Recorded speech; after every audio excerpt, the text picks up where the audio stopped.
दुल्हा मोरे आवत होइए, कपड़ा लत्ता पहिरत होइए गौरी सातो।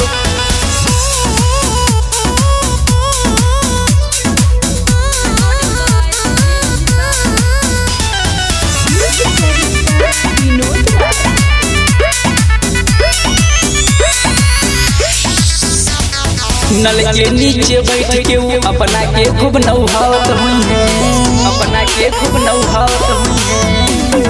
नल के नीचे बैठ के वो अपना के खूब नौहावत हुई है, कपड़ा लत्ता पहिरत हुई है भौरी सातो घूमत हुई है, आवत हुई है, आवत हुई है हमारे दुल्हा आवत हुई है, आवत हुई है, आवत हुई है मोरे दुल्हे राजा, मोरे दुल्हे राजा आवत हुई है, दुल्हा मोरे आवत हुई है।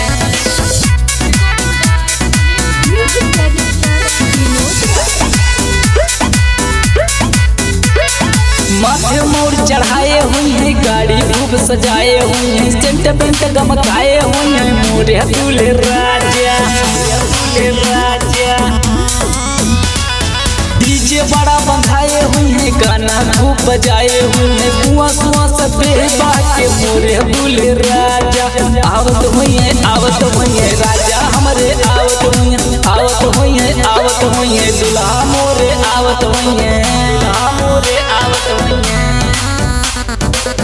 आवत हुई है, दुल्हा मोरे आवत हुई है।